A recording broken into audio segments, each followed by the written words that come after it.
Now to our final and most important award this evening. This afternoon, I had a great privilege of being invited, along with Senator Mitchell, to go to Ars Nocturne to witness him being presented with the President's Medal by President Higgins. And I discovered afterwards that, that George Mitchell today became the first person in existence to receive a President's Medal from both the President of Ireland and the President of the United States. So I'm going to firstly congratulate him for that.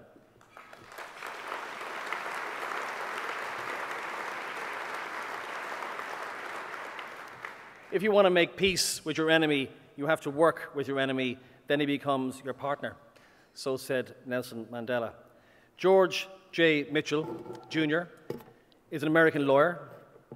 He's a businessman, a politician, a Democrat. George Mitchell served as a United States Senator from Maine from 1980 to 1995, and as a Senate Majority Leader from 1989 until 1995.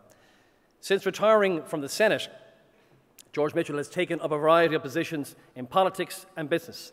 He took a leading role in negotiations for peace in Northern Ireland and the Middle East, been specifically appointed United States Special Envoy for Northern Ireland 1995 to 2001 by President Clinton, and as a United States Special Envoy for the Middle East from 2009 to 2011 by President Obama. He was a primary architect, and the primary architect, in our view, of the 1996 Mitchell Principles and the 1998 Good Friday Agreement in Northern Ireland, and was the main investigator into two Mitchell reports, one on the Arab-Israeli conflict in 2001 and one on the use of performance-enhancing drugs in baseball in 2007. Senator George Mitchell served as chairman of the Walt Disney Company from March 2004 until January 2007, and later as chairman of the international law firm DLA Piper. He was the Chancellor of Queen's University in Belfast, Northern Ireland, from 1999 to 2009, and as a special advisor to the Boston Red Sox, who, by the way, Terry, are the owner of Liverpool Football Club, if I'm right. But it is for his unyielding contribution to finding and holding peace in Northern Ireland that we are here tonight.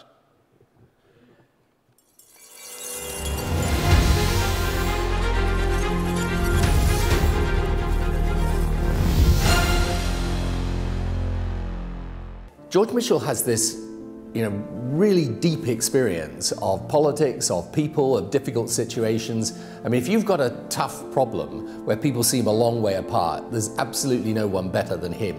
When you list the people of fundamental importance to peace in Northern Ireland, George Mitchell stands out.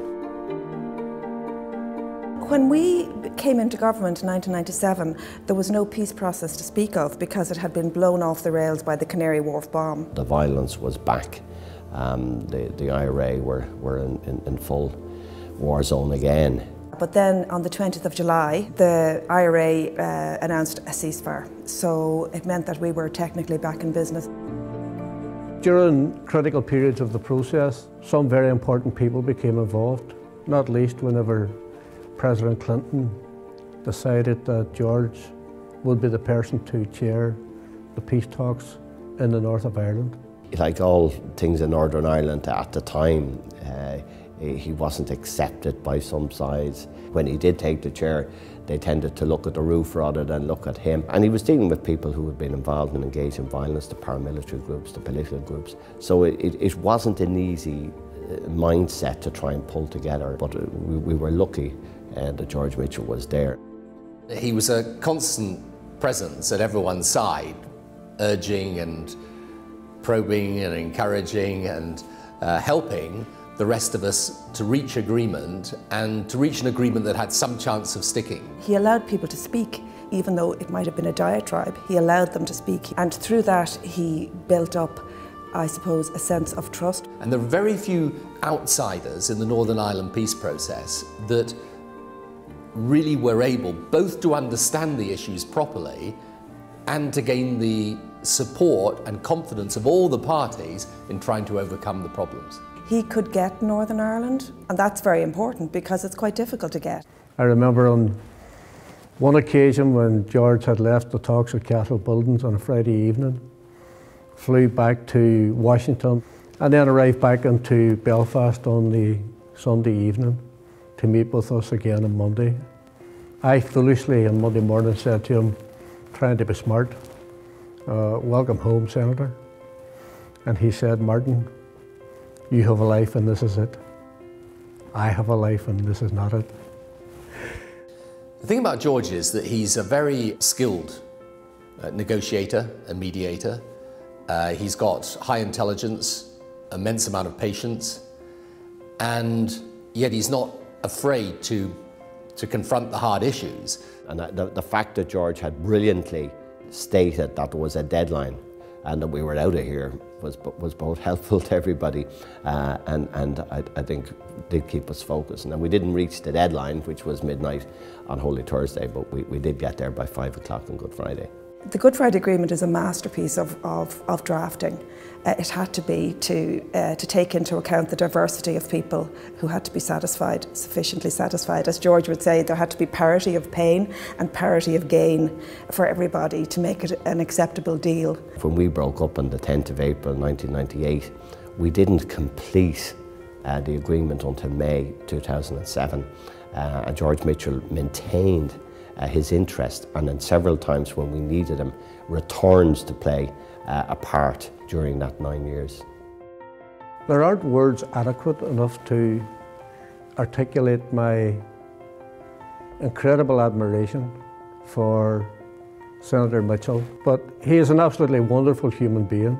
George Mitchell is a very kind and caring person. I think he's a person who you make a friend with, you have a friend for life. As a small measure of appreciation to Senator Mitchell's contribution to our history, the government's decided to establish a Mitchell Scholarship in his honour, and that is whereby I think it's 12 or 13 young American, really talented young people come to study in Ireland, and I think it's a wonderful lasting memory to George. In terms of the love and commitment of the people of Ireland to his contribution, I think will live long in the memory.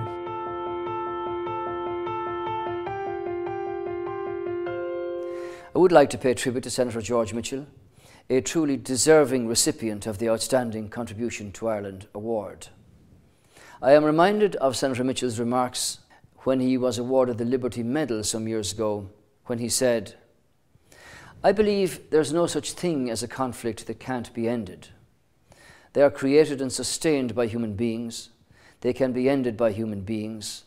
No matter how ancient the conflict, no matter how hateful, no matter how hurtful, peace can prevail." This belief in humanity and the capacity for peace is still inspiring today as the parties in Northern Ireland, with the support of the two governments as co-guarantors to the agreement, continue to build on the work of Senator Mitchell using the principles, the values and the institutions of the Good Friday Agreement to advance peace and reconciliation and prosperity on this island. So George, I hope you're having a great evening at the Business and Finance Awards. Your contribution to our country has been immense, and the people of this island owe you a debt of gratitude, which I believe we pay by continuing to observe unwavering support of the principles, the values and the institutions of the Good Friday Agreement that you were so instrumental in creating. Thank you and enjoy your evening. Garamagat agus ganyari lath ashamach.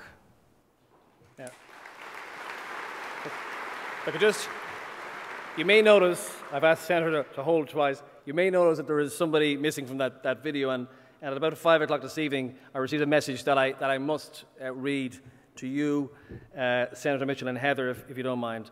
It gives me great pleasure to congratulate you, George, on receiving the Contribution to Ireland Award, Outstanding Contribution to Ireland Award, and join with all of those gathered at the 2013 Business and Finance Awards to recognise your tireless and successful efforts to bring peace to Ireland and build a lasting foundation for security and tolerance. Through the years, we have worked together many times on many issues, and in every negotiation you have shown uncommon skill, tenacity, and bolstered by great patience and a commitment to finding durable solutions. From the Good Friday Agreement to the halls of Queen's University to the establishment of the Mitchell Scholarship Programme, you have brought a commitment to public service and a dedication to diplomacy that have earned you the respect of peers and presidents on both sides of the ocean. You have always had a gift for uniting people, and I think it is safe to say that everyone present tonight shares a deep appreciation for your work you have done in Belfast and beyond, and a profound gratitude for your commitment to a peaceful and prosperous Ireland. Congratulations again, and best wishes to all for a wonderful evening. Simply signed, Bill. William Jefferson Clinton. Ladies and gentlemen, for his outstanding contributions to Ireland, Senator George Mitchell.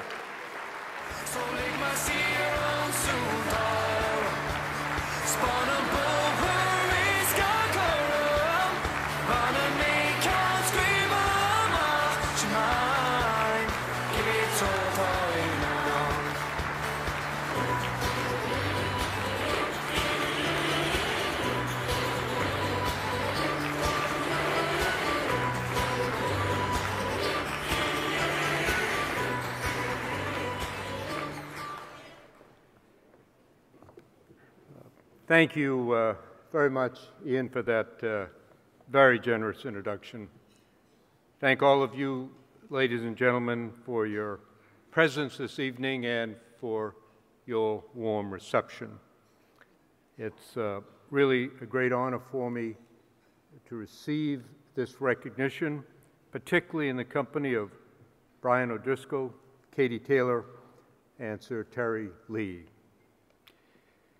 By my count, I'm the 10th speaker tonight. So I feel like Elizabeth Taylor's 10th husband on their wedding night. I know what to do, but I'll be damned if I know how to make it interesting.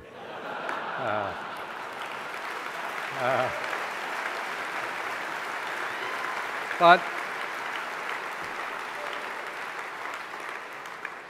Ian, you give everybody the money's worth in these programs. I really must say that I speak so often that for me the highlight of the evening is the introduction. And you did pretty well, Ian.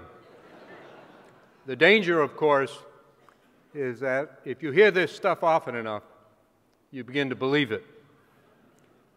So I like to begin with a story about how I was brought down to earth by a group of Irishmen. After I left Northern Ireland, I returned to the United States and I wrote a book about my experience. When it was published, I set out on a book promotion tour around the United States. I received many introductions, invitations. I learned something interesting, that in the United States, there are more Irish American organizations than there are Irish Americans.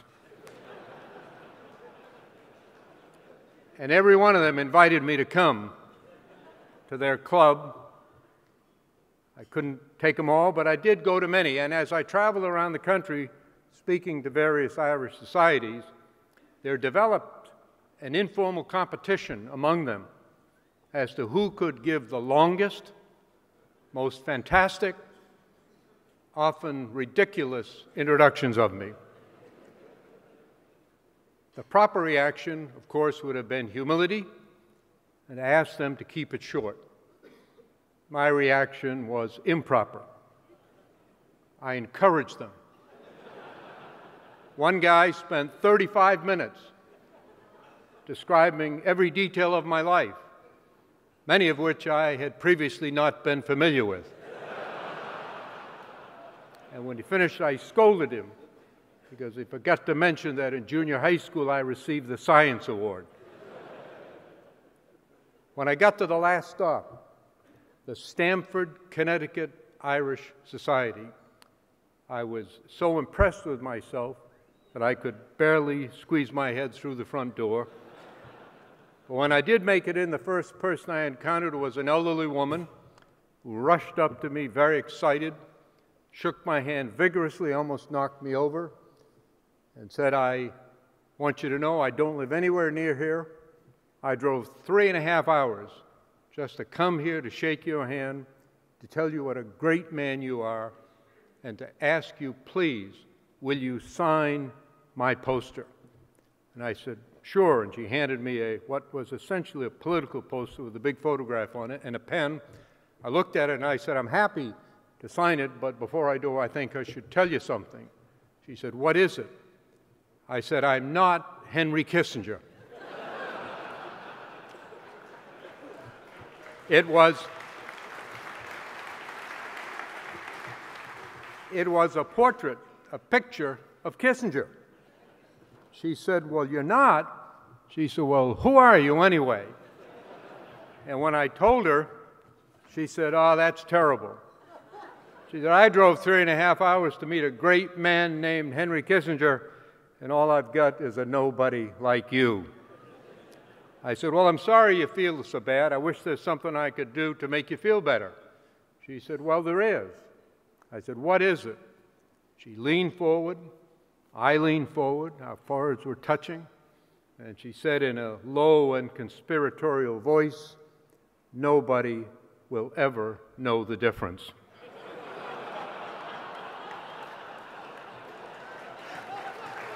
She said, will you sign Henry Kissinger's name to my poster? So I did. And somewhere today in eastern Connecticut, it's hanging on a living room wall. Now here's the best part of the story. About a year ago, Henry and I appeared together at a function in New York. Big crowd of business men and women. We had 3 chairs up on the table, a moderator and Kissinger and I, and the moderator asked us questions about China and the Middle East. And I thought it'd be a good time to tell this story, which I did. The crowd loved it. Kissinger liked it. We had a good program, and when we left, we were in Manhattan in a high-rise building. I found myself in the elevator with Henry going down. He said to me, I've appeared with you many times. He said, I heard you speak often when you were the leader of the Senate. He said, but I have to tell you, I've never heard you speak better than you did tonight. I said, really? I said, what was it? My comments on China, the Middle East? No. He said, it was that story you told in the beginning. He said, that is really a great story. You should tell it all around the world. And so I keep a list. I do. I keep a list.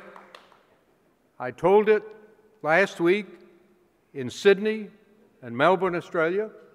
I told it in London, and now I can check off Dublin, and when I see Henry, he's going to be very, very pleased.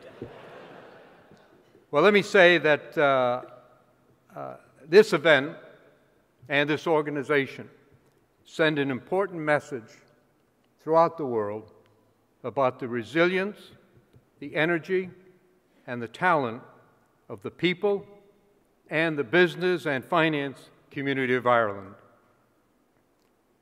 They benefit from the close friendship in both a business and a personal sense between Ireland and the United States. Thousands of Irish men and women here in Dublin and all over this island are employed at American-owned businesses. That's a good thing, and fortunately, it's a two-way street. Across America, from the Atlantic to the Pacific Ocean, men and women of Irish citizenship and Americans of Irish heritage are working and building, creating jobs, communities, deepening our ties, and enhancing both societies. There are right now 200,000 people working in Irish-owned businesses in America, and that number is growing every day. We all should support, nurture, and expand our relationship. Both of our countries and many others have been through a difficult time in the last few years, and there's still much to do. But we both can and we should look forward with optimism and with confidence in our future. I want to say just a brief word about Northern Ireland. I love the place and its people. They're warm and energetic. They're also very talkative and occasionally combative. In fact, I'll just recount one incident from the very first day of the negotiations. One of the delegates, a great guy named David Irvine, said to me in a loud voice, "Senator, if you are to be of any use to us, there's one thing you must know." I said, "What is it?" He said, "We in Northern Ireland would drive 100 miles out of our way to receive an insult." I never forgot him, and that helped me along the way.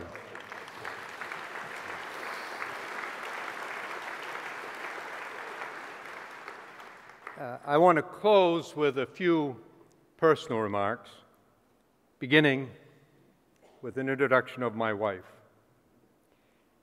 We were married when I retired from the Senate. When I proposed, I promised her that my political and traveling days were over. Then, as luck would have it, President Clinton asked me to go to Northern Ireland. For just a few months, he said, "I believe in the American dream because I have lived it. An important part of that dream is that with the benefits of freedom and opportunity come responsibility on each individual. And when your president asks you to serve your country, you do so willingly and gratefully." Heather supported my going to Northern Ireland, which I did within just a few weeks of our marriage.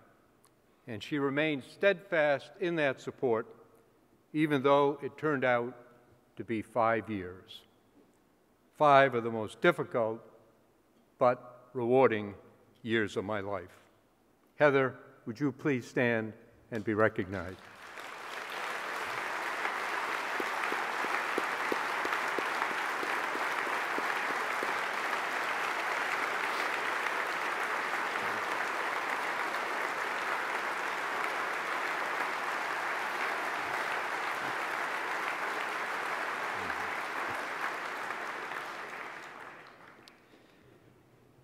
Many Irish men and women have thanked me for my work in Northern Ireland, as you have done this evening.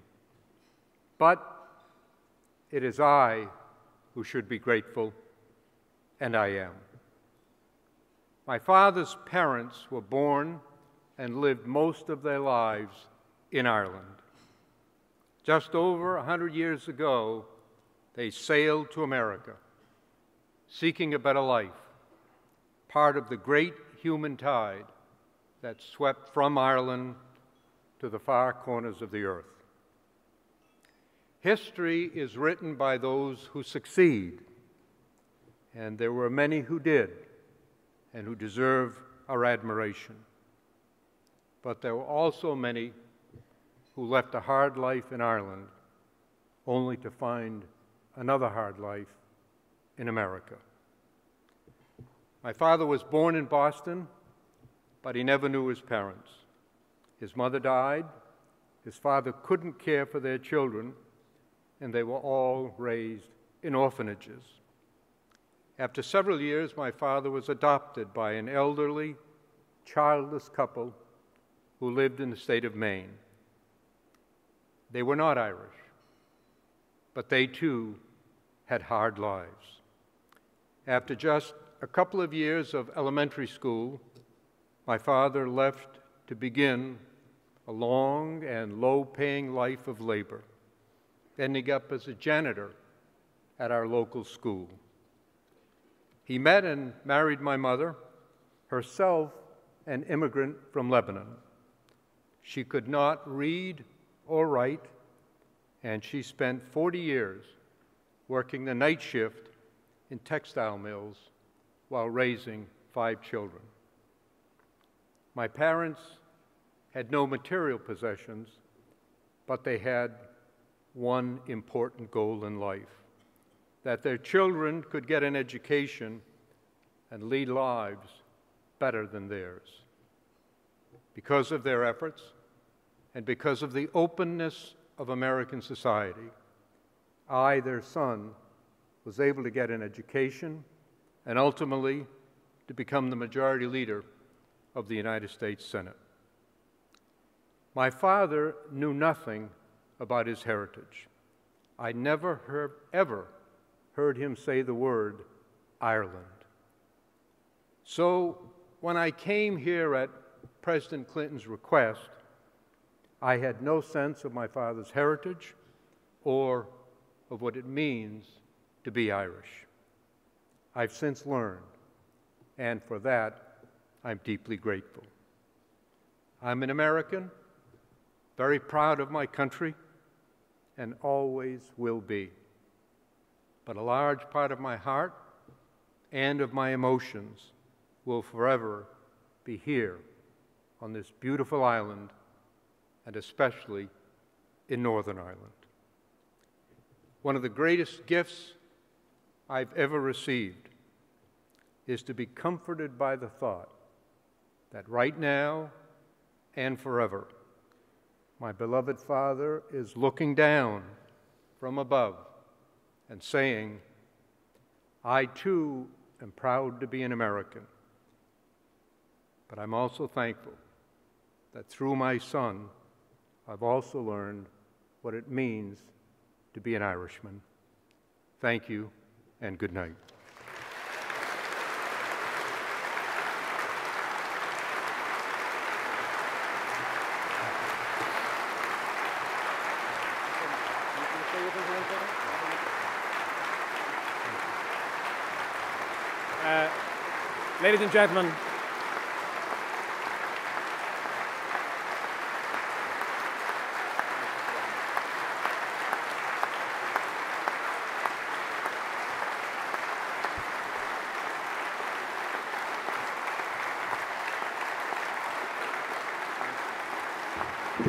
Ladies and gentlemen, if I could,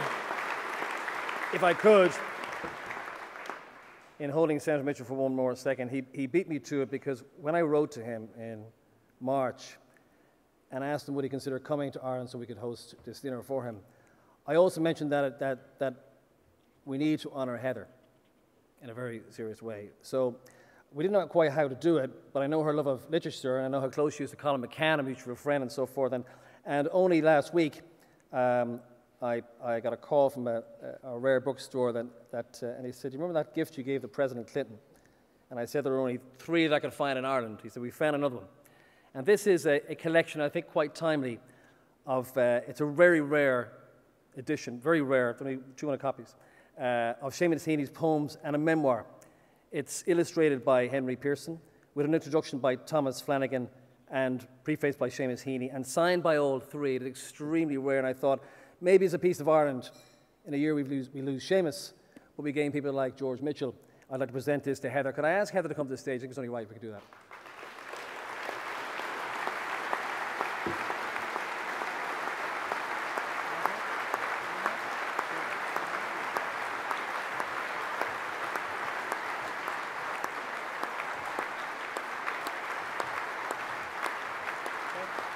Ladies and gentlemen, George and Heather Mitchell.